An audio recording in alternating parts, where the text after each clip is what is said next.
Right now at 5, the Running Collective in Pittsburgh hosts a Chiefs edition as part of their monthly run. And we don't have any snow right this second in Joplin, but some areas already dealing with heavy snow and covered roadways. We'll take a look at that forecast coming up.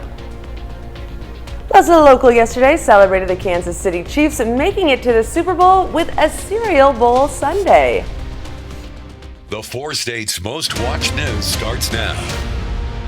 Good morning, 4 states, and welcome to the KOAM Morning News. The time now is 5 a.m. I'm Caitlin O'Shaughnessy. I'm Chris Warner. So how about them Chiefs? We are the Super Bowl champs. Way to go. 2 years in a row. Now see, because we have to be up so early, I watched the first half of the game, and it was an impressive first half, and I was kind of sad. And then I had to go to bed. But then around 10 o'clock or so, either we were under attack, right, or we won the Super Bowl because people had those fireworks going. I want to know where they got fireworks in the middle of February.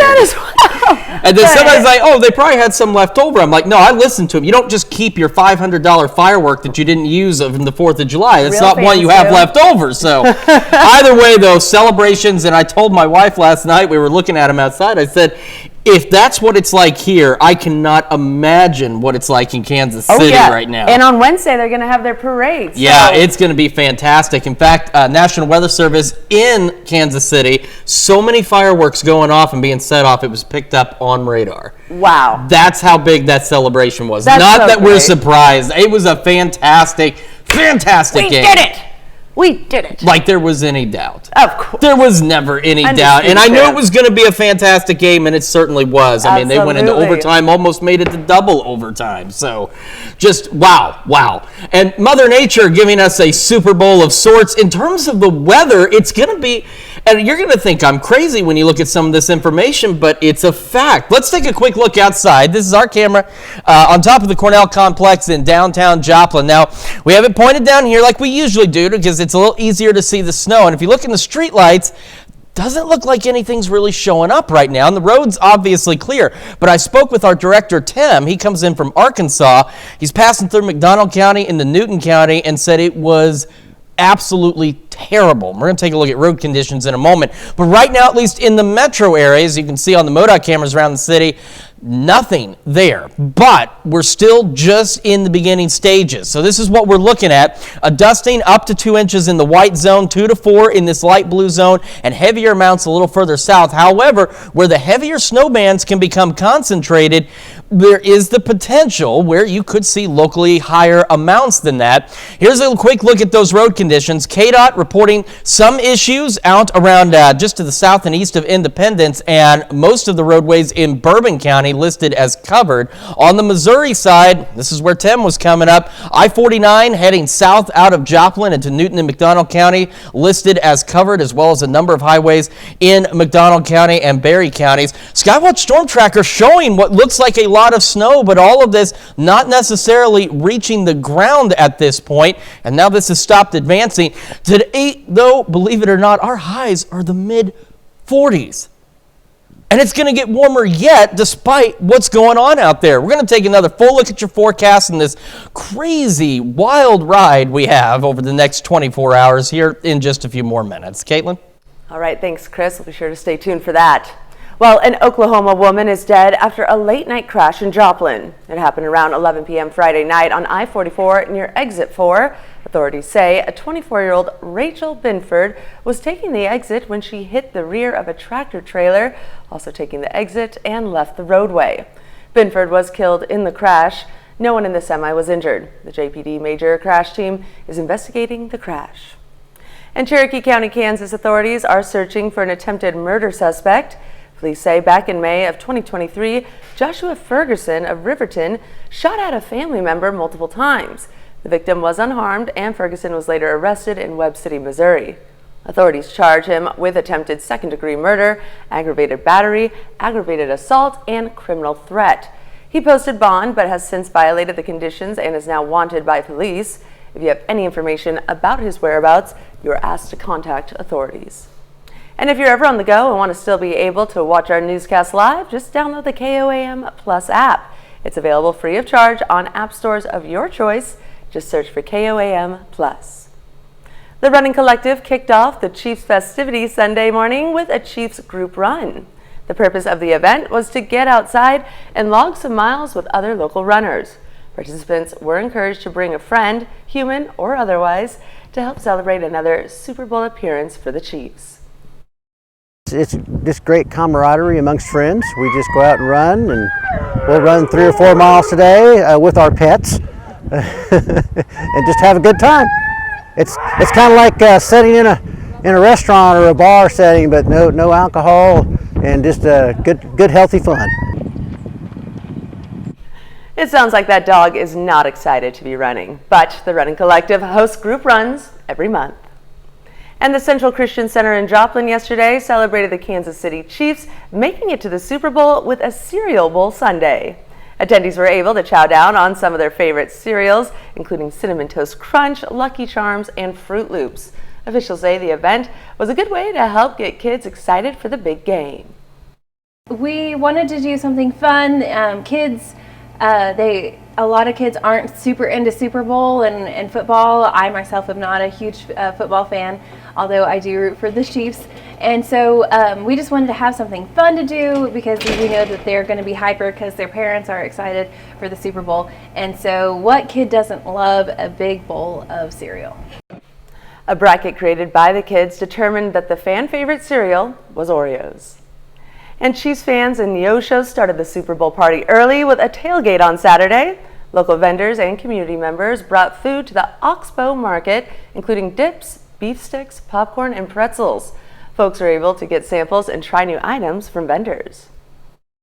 Well, I wanted to come out here. First of all, I love to support this small business. I'm out here at least once a week, and I wanted to bring my husband and do some taste testing on all of the little gourmet foods that they are carrying, and just to help support this local business. Chiefs fans got a 10% discount if they were sporting some team gear. And that's a look at this morning's top stories and weather in our first 7 minutes. Coming up on the KOAM Morning News. Yesterday it was Super Bowl Sunday, and we have all the details from the big game. Plus, King Charles III makes his first public appearance since his counselor announcement. And we have winter weather moving in. We'll have what to expect with Chris Warner in the Skywatch Weather Center. You're watching the KOAM Morning News. We'll be right back. Your legacy and your dreams. American Family Insurance. Get a quote and find an agent at amfam.com. Well, everybody's sporting red across the area today with the Chiefs win in the Super Bowl last night. In fact, our director, James, in the back, well, he's got red hair and a red beard. He's been sporting red for quite some time. And Chiefs Kingdom is used to this. Their team played in the Super Bowl Sunday. Yesterday marks the 4th time in the last 5 years that Kansas City has played in the Super Bowl, but no amount of experience can keep your heart from beating out of your chest in the game's final moments. At Allegiant Stadium in Las Vegas for Super Bowl 58, where the 49ers and the Chiefs battle for the Vince Lombardi Trophy. Second quarter, Chiefs were down 3-0. Patrick Mahomes scrambles and throws it downfield to McCole Hardman for the 53-yard gain. And Taylor Swift absolutely loving it. Next play, Isaiah Pacheco takes the handoff, fumbles the ball, and it is recovered by Javon Hargrave. Travis Kelce upset with Coach Andy Reid on the sideline, and the Chiefs still down 3-0. I remember seeing that. He was not happy. So we go later into the second. The 49ers up 3-0 and decide to get tricky. Brock Purdy throws to Juan Jennings, who throws across the field to Christian McCaffrey, who takes it all the way for the 21-yard touchdown. 49ers lead 10-0. Third quarter, Chiefs down 10-6. And punting, the ball is touched by a 49er, Ray McLeod. Tries to recover, but mishandles it, and it is recovered by Jalen Watson. Take another look. The ball touches Darrell Luter Jr., then bounces off McLeod. Chiefs take over in the red zone. Next snap, Mahomes finds Marquez Valdez-Scantling for the 16-yard touchdown. Chiefs lead 13-10, their first lead of the game. Fourth quarter, same score on 4th and 3. And Purdy is going to find George Kittle for the gain of 4 yards. Purdy passes it short to Jennings, who breaks a tackle and gets in for the 10-yard touchdown. Now 49ers are up 16-13. Ensuing extra point, Jake Moody's kick is blocked by Leo Chanel. It remains a 3-point 49ers lead. 16 seconds left in regulation. Chiefs down 19-16. Mahomes is going to pass it short to Kelsey, who takes it down the sideline for the 22-yard gain, and Chiefs get in the red zone. 6 seconds left. Same score. Harrison Butker making the 29-yard field goal to tie the game, and so the game goes to overtime. First possession of overtime, Purdy finds McCaffrey, who makes a defender miss and takes it upfield for a 24-yard gain. San Francisco kicks a field goal later in the drive. 49ers lead 22-19. That means the Chiefs get the ball back. On 4th and 1, a stop wins the Super Bowl for the Niners. Mahomes takes the snap and scrambles for 8 yards. Chiefs extend their drive. Under 10 seconds left in overtime, touchdown would end it. Mahomes rolls out and finds McCole Hardman for the 3-yard game-winning touchdown. Chiefs win Super Bowl 58, 25-22 in overtime. After accounting for 399 yards and 2 touchdowns, Mahomes is named Super Bowl MVP for the 3rd time in his career. Really, just the whole game was just kind of our whole entire season. It was the defense just keeping us in there, and then the offense making plays when it counted. And then, of course, Harrison Butker hitting from about 70. So it was a microcosm of our whole season. I'm just proud of the guys that kept believing, and I'm proud of the coaches for calling up those plays that got us some touchdowns there at the end. Well, you know, the goal's always been to get 3. But we couldn't get here without getting the 2 and having that target on our back all year. And I love these guys right here. The men that we just won this thing with, family forever, baby. I couldn't be more proud of you guys. And how about it? We get a chance to do it 3 times in a row. How do you get excited for that, baby? You go party in Las Vegas and get back to it.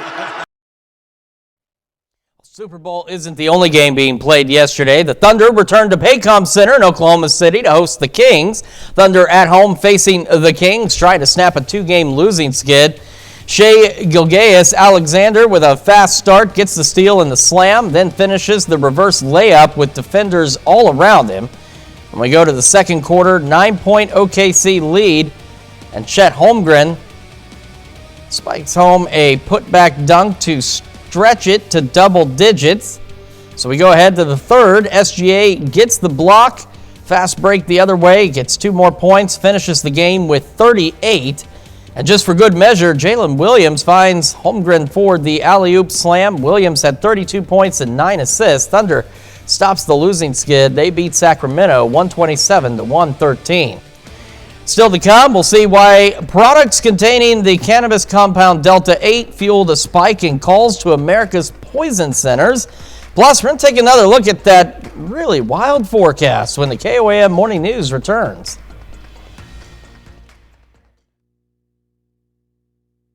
To stay safe online. Learn more at CISA.gov/secure our world.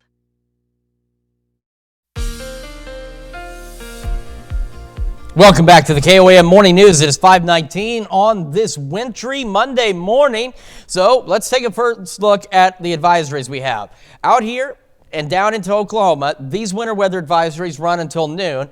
Crawford and Cherokee counties, and then heading into southwest Missouri, they run until 6. All of the winter storm warnings that you see in pink run until 6 this evening as well. So here's what we're looking at in terms of snow potential. A white zone, we're talking a dusting up to 2 inches. This light blue stretch here is 2 to 4 inches, and then the heavier bands expected to remain a little further to our south where they can see more than 4. However, if you can get a concentrated area or a concentrated blast of heavy snow, some areas may pick up some locally higher amounts, pushing upwards of potentially 6 inches of snow. Skywatch storm trackers showing a lot of snow around the area. In fact, it's been showing snow in the Joplin area for the past hour or so, and it is just now that it is beginning to show up down here at the surface. Most of this hasn't even been reaching the ground. So into southwest Missouri, Butler, just north of Nevada, Lamar, Carthage, Greenfield, getting in on some of that snow action out there. A little further south, again, one of our directors, Tim, who's on his way coming up out of Arkansas, said I-49 through McDonald County and into Newton County was in pretty bad shape, and the snow was coming down pretty hard out there. And we head over into northeastern Oklahoma. Snow across the entire region, little pauses here and there, but again, not all of it on radar is reaching the ground. And then Skywatch Storm Tracker showing snow stretching back in to parts of southeastern Kansas. One of the easier ways to see what of this is actually reaching the snow or reaching the ground is through road conditions. We're going to check in with KDOT first, where we've got covered roadways in Labette County and stretching into Montgomery County as well, and the far western edge of Cherokee County here, and then up into Bourbon County reporting covered roadways as well. So as you can see, some of the snow is hit and miss. On the Missouri side, a similar situation. Down south, covered roadways, but we're starting to see now I-44 running through Joplin is being listed as covered, and you head I-49 south, US 60, you go down into Newton, McDonald counties, Berry counties, covered roadways down there as well. Our camera on the Cornell complex downtown, roads are clear on the Joplin side, but you can see now the snow is beginning to fall. MoDOT cameras in the city, okay, that's actually a really cool shot. This is the one at 20th and Rangeline, and you can see that snow starting to pick up, and it's going to be able to stick, as crazy as it sounds. And our camera 7th and Rangeline, another excellent shot of the snow. It almost looks like little meteorites coming down. The snow will eventually clear out rather quickly as we head into the afternoon, and once it does so, take a look at these temperatures. We're warming up into the 40s out there, and it's going to be relatively pleasant. It's 36 in Joplin right now, feels like 30, north breeze at 7, obviously the snow just getting underway. Temperatures around the region are not that bad given that we're expecting the snow. We're all holding in the low to mid 30s, even some upper 30s out there. For the rest of the day, we're looking at highs right around the mid-40s once we see the sun come out later. North breeze could occasionally gust to 20. Calm winds tonight, mostly clear skies, falling back to 32. And this is the wild ride I'm talking about. Take a look at tomorrow. Mostly clear skies, mid-50s. Southwest breeze at 5 to 10, gusting to 20. And then look ahead for the rest of this week. We start pushing the 60s as we head toward the end of the week with some additional rain chances Friday and Saturday. We'll, of course, keep an eye on the snow as it rolls through the area and on those road conditions. And we'll be back with Health Watch right after this. When I noticed installed and supplied water heater. Schedule now at gopascal.com.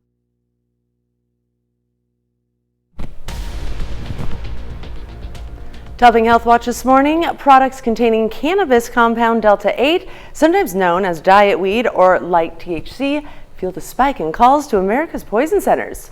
In a recent report, the group says calls related to Delta-8 jumped 82% from 2021 to 2022. Provisional data from 2023 shows that trend leveling off, but public health experts warn that risks remain, saying users may think they're taking something milder than they really are. Delta-8 products are often used to help with sleep, anxiety, or pain, and while their intoxication effects are generally less intense than some other THC products, they can cause adverse effects such as hallucinations, vomiting, and dizziness. And First Lady Jill Biden stopped in Charlotte Friday afternoon to advocate for finding a cure for cancer. The Cancer Moonshot is an effort by Biden administration to cure cancer as well as promote early detection and increase access to care. Joe Bruno has the story.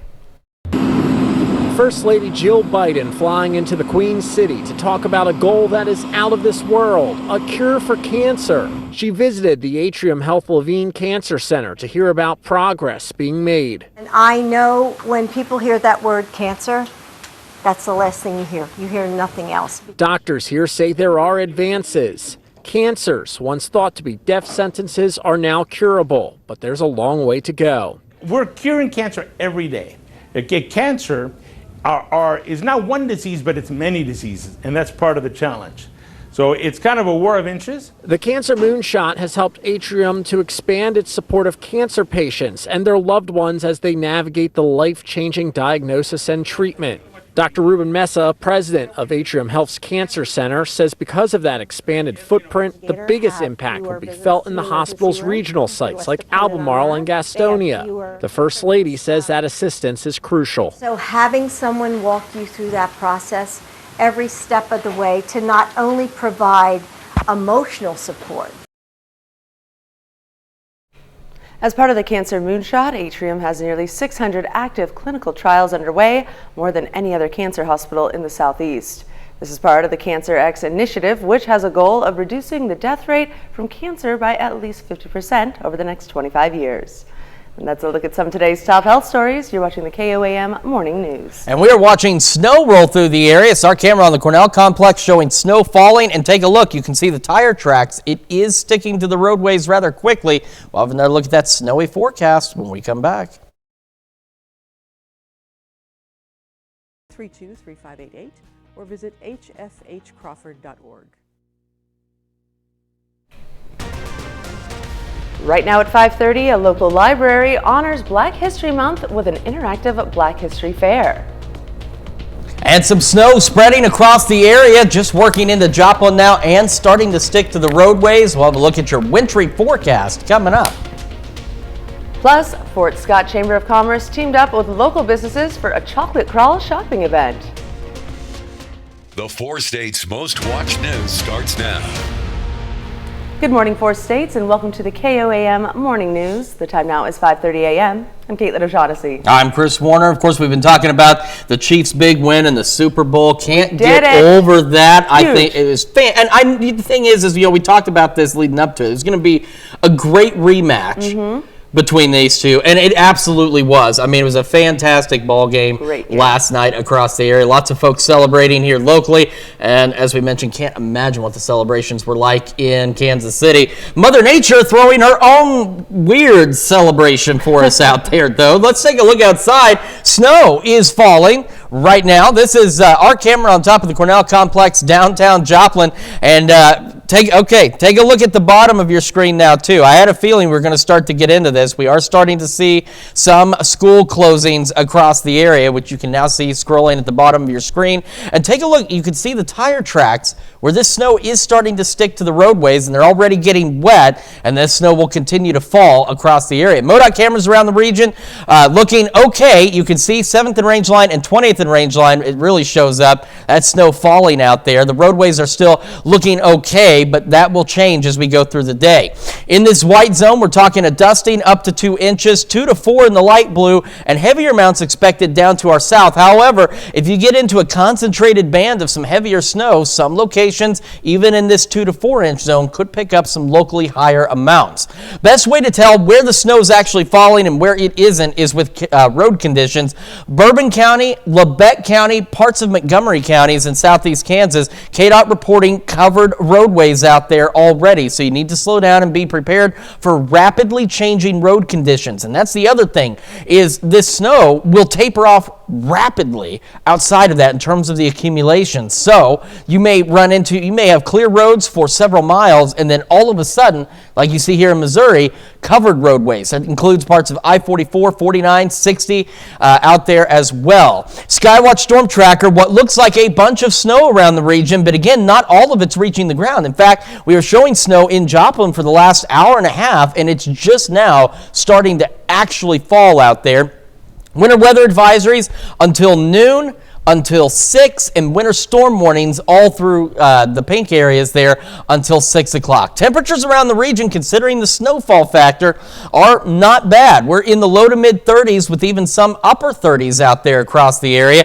And as we go through today, by mid-afternoon, the snow tapers off, the skies clear out, and we make it into the mid 40s after some heavy snow in the morning. And again, not all of us are going to see snow today. We're going to get even warmer as we go through the next few days, so whatever does fall won't last. We'll look at all that in the full forecast here in a few more minutes. Caitlin? Thanks, Chris. Well, the Joplin Public Library Saturday highlighted Black history and culture in honor of Black History Month. It included a storytelling presentation from local authors, all ages book displays, and a children's craft table. Among some of the local organizations participating were the Easttown Dreams District and the George Washington Carver National Monument. I think it's important that we have community events like this where we come together, we have discussions about, culture and history, and I think it's even more important that we start talking about moving forward, into where we really are going away from the black thing, the white thing, and we're talking about a together thing. Interactive tables and displays were available from 11:45 until 1 Saturday afternoon. And the Carl Junction Area Chamber of Commerce Saturday hosted a service project for local nonprofit organizations. Volunteers were able to spend their morning going to various nonprofits and help them with service projects including mowing, painting, trash pickup, and much more. Everybody comes together to volunteer and give their time. And these organizations don't have paid employees, so most of the time it's a nonprofit. So they don't have the resources to get these projects done for themselves. So when they can get these volunteers, it's just a great blessing for them. Volunteers were able to help more than 10 local nonprofits. And the Fort Scott Area Chamber of Commerce has found a pretty sweet way to encourage shopping. Saturday, the Chamber held the Love Local Chocolate Crawl with stores in downtown Fort Scott. Shoppers were invited to shop locally while sampling a variety of different chocolates. Participants were encouraged to stop at 3 or more participating businesses. It's very important to shop local. You're putting the money back in the community by shopping local, and we've had customers in already right after we opened. The Chamber hopes the event encourages people to shop local. The slogan for this year's chocolate crawl was, "You can't buy love, but you can buy local." And despite the weather, more than 100 people in Pittsburgh found themselves in a pool Saturday for a good cause. KOAM's Samantha Walker tells us more about this year's Polar Plunge benefiting Special Olympics. The 18th annual Polar Plunge for Special Olympics in Pittsburgh made quite the splash. 150 people found themselves jumping into water around 40 degrees for the cause. This is a law enforcement torch run event, so this is one of the many events that the law enforcement across the nation put on for our Special Olympic athletes. All proceeds from the plunge go to help support Special Olympics Kansas. It buys medals, it rents venues, it gets our athletes to sports competitions, it helps with health and fitness, helps buy their equipment. Anything and everything to do with Special Olympics is what this funds. One Special Olympic athlete says the event is an important one. Well, they help the athletes raise money for Special Olympics and for a good cause and everything, and the athletes love it. We are anticipated to break $50,000 for this event. Chevy Peters is a world champion with Special Olympics. He says seeing the community support is meaningful. It makes it feel really good, not just for the athletes, but for the people that come here to help support Special Olympics Kansas. But this is important because this brings everybody in the community together. We all get to come together and we all get to have a good time for someone else. One plunge participant says that despite the temperatures, the jump wasn't too bad. It actually wasn't as bad as I was expecting it to be. It was, once you're in there, it's a little cold, but you get used to it pretty quick, so it wasn't too bad. In Pittsburgh, Samantha Walker, KOAM News. There are more than 4,000 Special Olympic athletes in Kansas. To read more about the cause, visit our website at KOAMnewsnow.com. And that's a look at our top news stories coming up this half hour on the KOAM Morning News. The president of Hungary has resigned over a pardon she gave to a man who had been convicted of child sex abuse. Plus, the U.S. conducted more strikes against targets in Houthi-controlled areas of Yemen. We'll have the latest. You're watching the KOAM Morning News. 87 and running.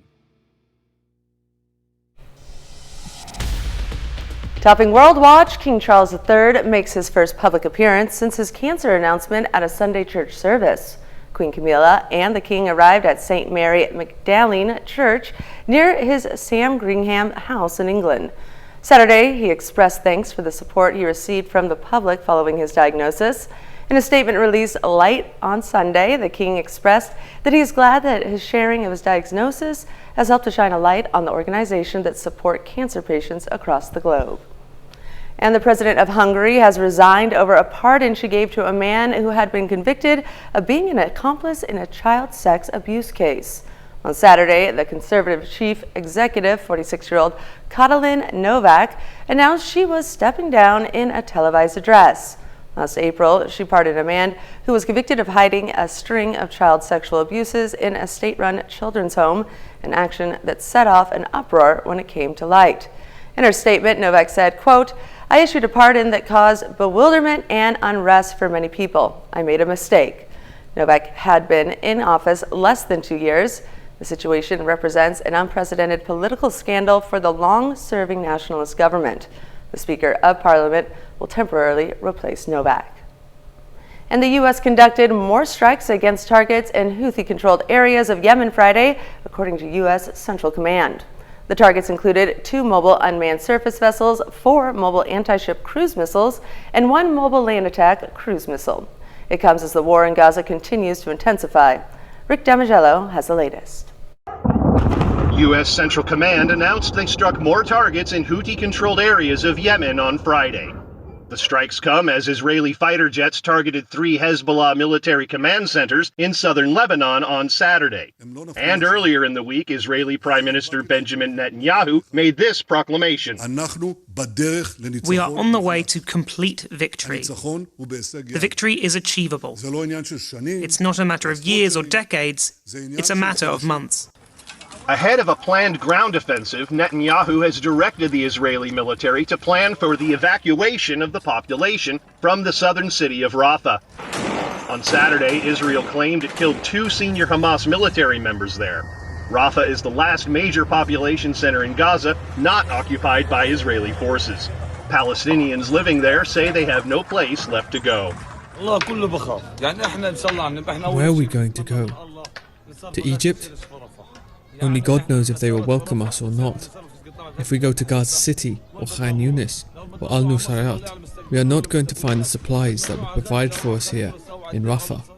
One aid group warns Rafah could turn into a zone of bloodshed. At this hospital in southern Gaza, where thousands are sheltering, a doctor posted videos saying it's too dangerous to walk outside. We can't move from building to one building. We can't move at all. I'm Rick Damagella reporting. And that's a look at some of your biggest headlines from around the world. We'll be right back. It's a bird. It's a plane. For funds from Hero Fund USA. Visit KOAMnewsnow.com/HeroFund for the application and guidelines.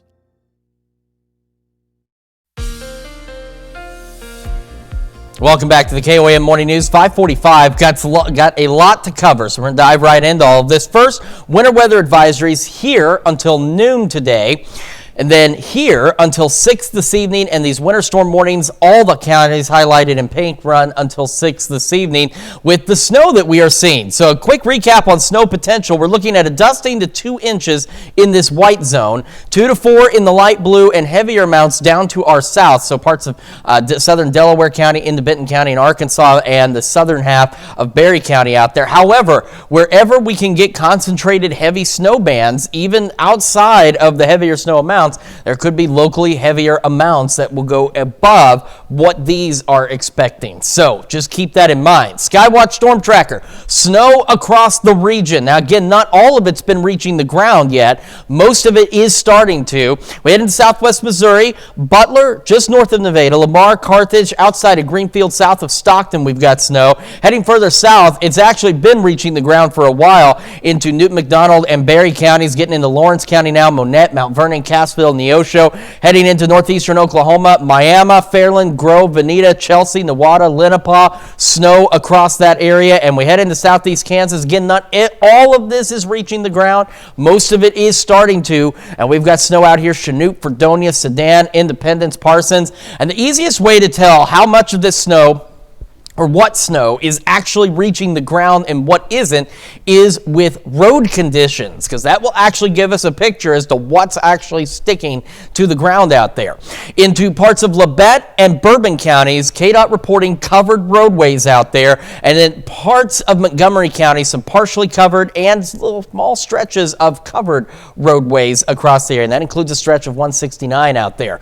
Hey, we head over to Missouri, and this is the other thing, is the snow amounts are going to sharply drop off. You can go for miles with clear roadways and then all of a sudden run into covered roadways, and then on the flip side of that, it's clear again. So you've got to slow down and plan accordingly. And we've already got school closings across the bottom of your screen, but parts of I-44, 49, 60, heading into southern Lawrence County, Berry County, Newton, McDonald counties, covered roadways from MoDOT. Take a look at that snow falling now. Look at the grass. It is sticking pretty quickly to the grass. Roadways are wet. It is going to stick to the roadways, and it's snowing pretty heavily. This is our camera downtown Joplin on top of the Cornell complex. MoDOT cameras around the metro area. It's showing up best here on the 7th and Range Line and 20th and Range Line, and under the right light you can see it on the others, but as you can tell, it is snowing, and it is snowing at a pretty good clip. And then this is our camera. I'll get out of the way of the light here at 7th and Range Line in Joplin. Look at that snow coming down.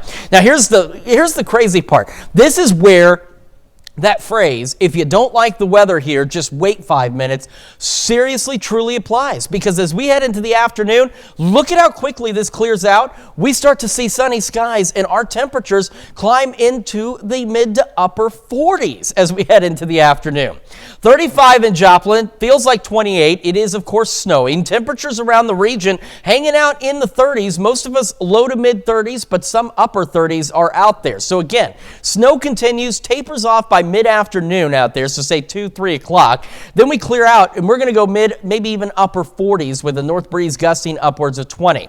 We are mostly clear tonight, and we'll fall back into the low 30s with calm winds. And then after that, whatever snow we get, for those who see it, it doesn't last long. Mid-50s tomorrow, 60s Wednesday and Thursday, rain Friday and Saturday, and a wee bit cooler on Saturday, back in the low 40s. So talk about a just wild ride, all within a 24-hour period just today from Mother Nature. Let's check your forecast. We're back with more right after this. Hero Fund USA and Cleaning the outside glass easy breezy. Give us a call today to schedule your free at-home estimate. If you want the best for last, call Windows for Less. Residents in Marble Falls, Texas have April 8th circled on their calendar. That's the date of the total solar eclipse, and the city will be a prime viewing spot. But as Betty Cross reports, city leaders are concerned the traffic could be gridlocked as a result of the influx of tourists. In 2 months, the sun is going to pull a disappearing act, turning day into night. Marble Falls will have one of the longest views of the moon blocking the face of the sun. Here, the peak spectacle will last more than 4 minutes. An hour away in Austin, totality will be less than 2 minutes. So it's a once-in-a-lifetime thing. The Marble Falls assistant city manager expects people from far and wide to converge on the city April 8th. But we're saying we're going to at least double the population in Burnett County, which will be an additional 50,000 people. Many of those visitors will be crowding onto Highway 281. The high-traffic road runs through the heart of Marble Falls, and cars could be gridlocked, especially immediately after the eclipse when everyone is heading home at the same time. Today, city leaders held 3 town hall meetings to share lessons learned on the West Coast during the 2017 solar eclipse. They said that a trip that would normally take 2 hours was taking anywhere from 6 to 8 hours just because of the traffic gridlock. Today, Marble Falls residents found out first responders will be strategically positioned across the city, and an additional mobile cell tower will be brought in to help calls and text go through. In addition, businesses are being advised to stock up on gas, groceries, and everything else on the shopping list of tens of thousands of visitors. The eclipse is April 8th, and that's again on a Monday, not looking at it as it's a slow Monday, but it will be a Saturday on steroids. Cheryl Westerman owns Ms. Lollipop's Fun and Gifts on Main Street. She wants the city to close part of Main Street to traffic so downtown can throw a party. To provide something fun for those people coming into town and make it a memorable historical moment for this total eclipse. City officials have yet to decide if they will close a chunk of Main Street to traffic. We'll be right back. Hi, I'm Joshua Beavers. And I'm Brian Hess. Crashes. After all, simple actions save lives.